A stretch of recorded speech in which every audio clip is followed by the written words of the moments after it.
Hi everybody, welcome back. So, if you can't see it already, I have an update. I got all of the remaining organizers I needed. So now we've got 18, total of 216 drawers. And that takes a lot of my back and forth. There was the ineffective 40 drawer black ones from Harbor Freight, but these storehouse ones are going to work great until I win the lottery and can get Iris or Acro Mills. But these are going to work just fine. I wanted to show you something else. Something else that I've been working on in between videos. So, what looks different?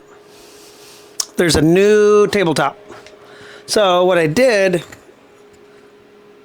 I went down and I bought a, it's probably half, maybe 3/4, maybe 5/8. I don't remember the dimension exactly, but I bought a sheet of sanded plywood, painted it, and it is the new top. As much as I loved the existing surface with the felt on it,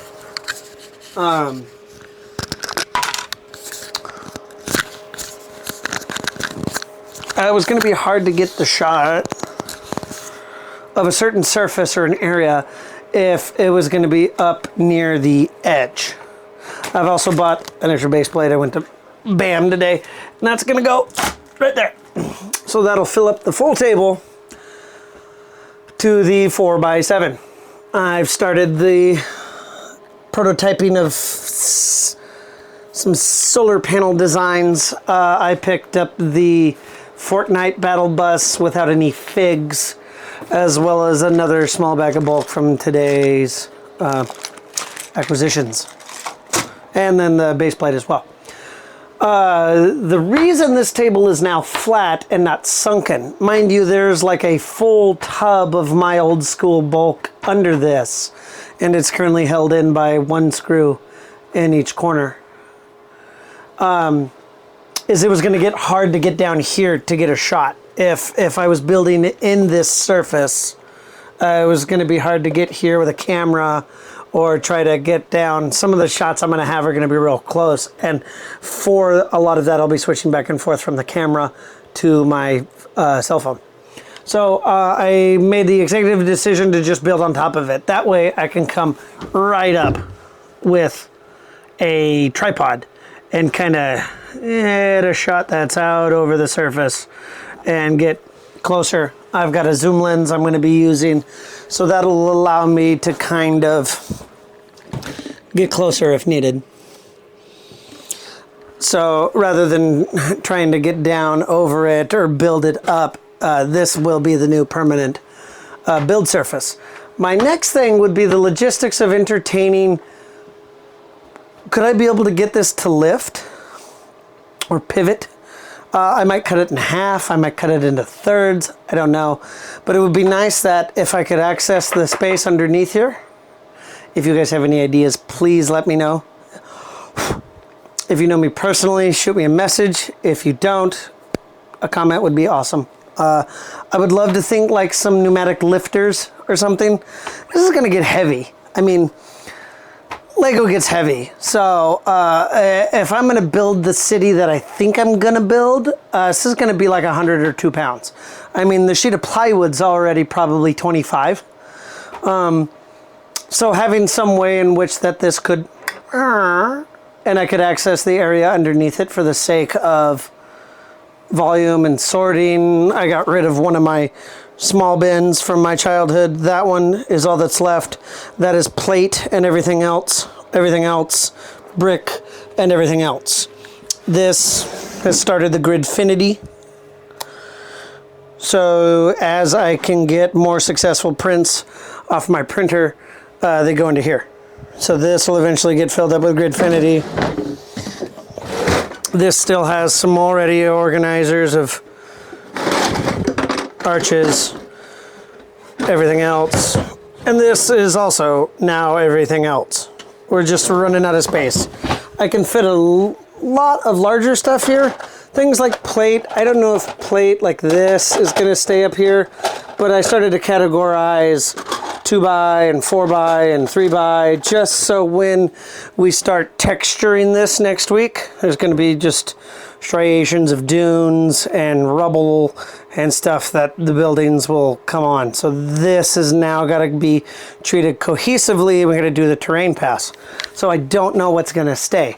I also have the old light gray, the old dark gray, and some dirty stuff I don't know about the status of.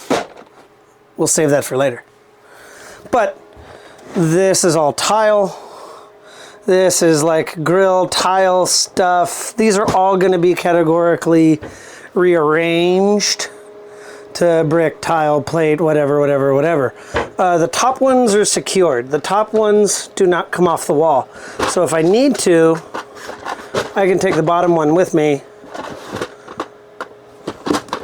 or this one with me, and these will stay here. But like I said, these are all going to get rearranged.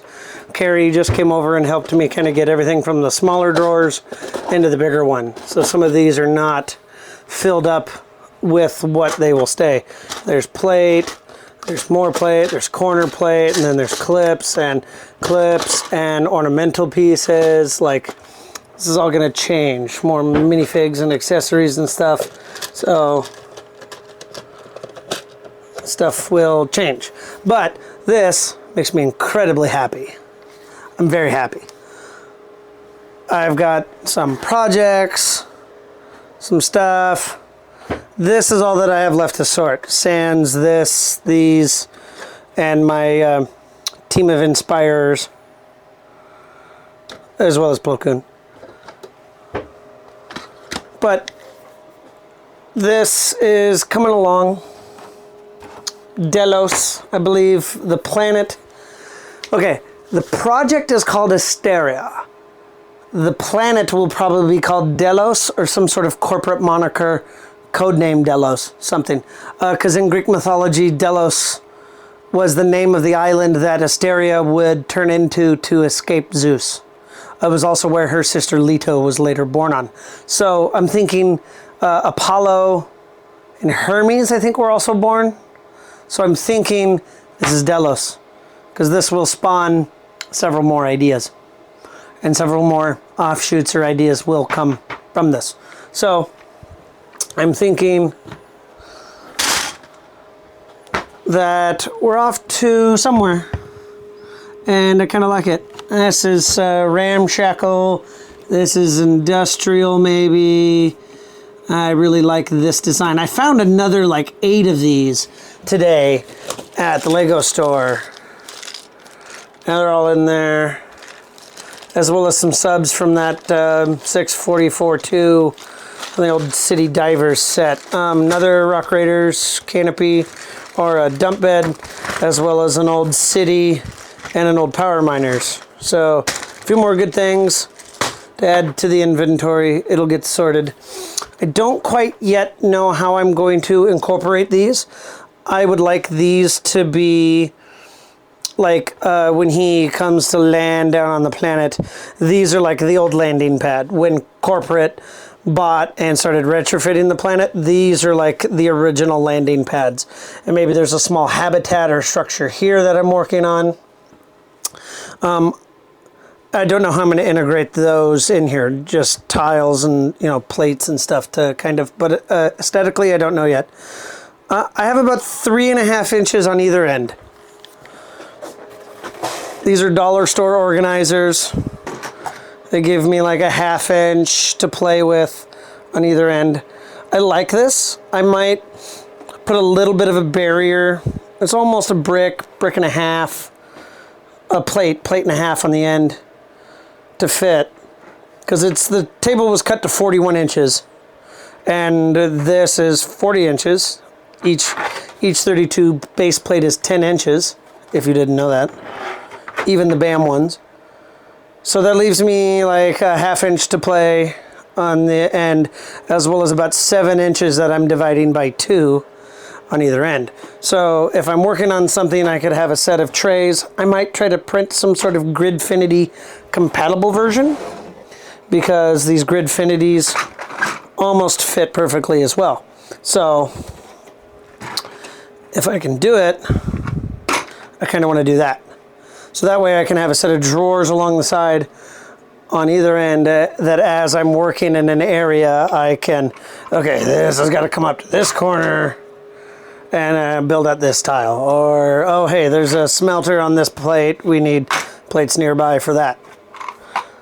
I don't quite know yet. But I got a battle bus. This battle bus was super cheap.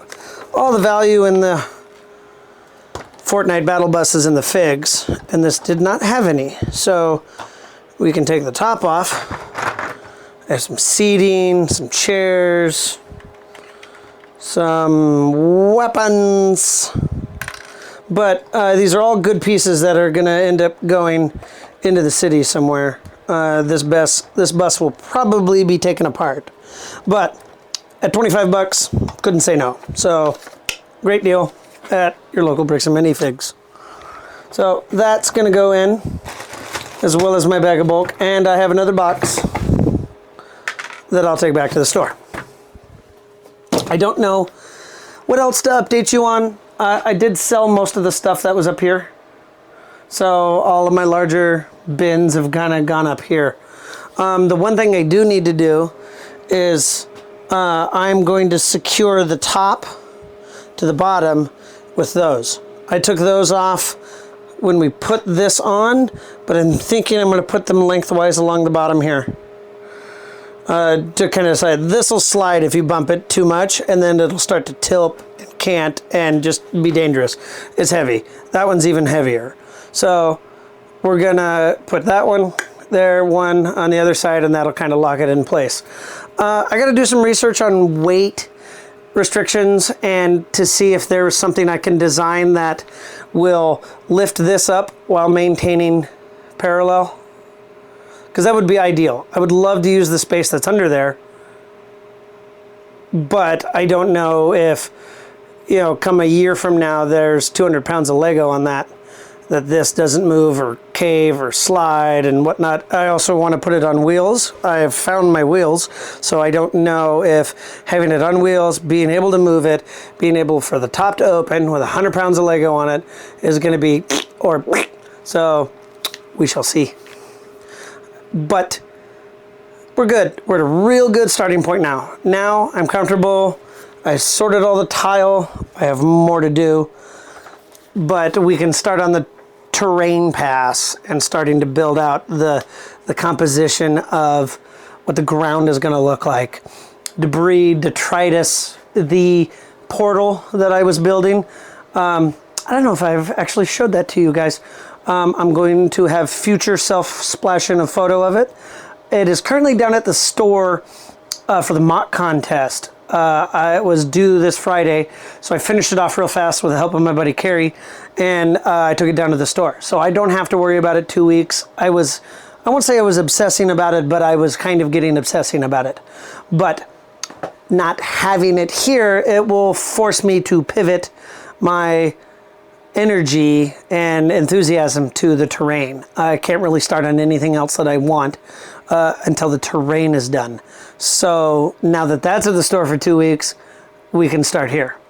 So I gotta go work for a few days at another job, but during that time I'm gonna think of some iterative designs. I'm thinking dunes, slopes, maybe piles of rubble, some dark brown or dark gray, kind of some tan maybe. The environment that I envision is like semi-habitable, arid, but like low oxygen counts, high nitrogen, you know.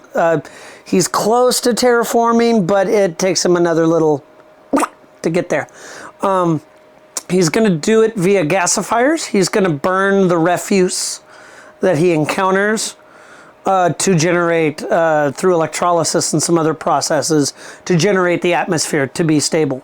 It is easier to terraform a planet in lower gravity because you can propagate gases and materials and water farther distances without the gravity.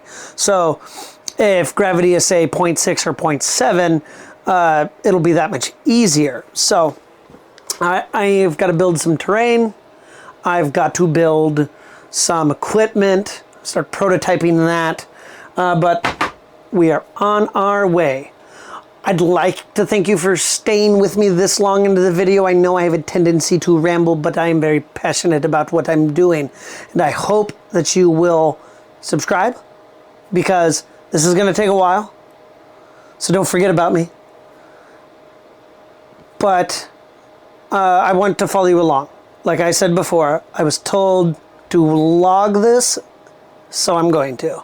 So, welcome to Project Asteria.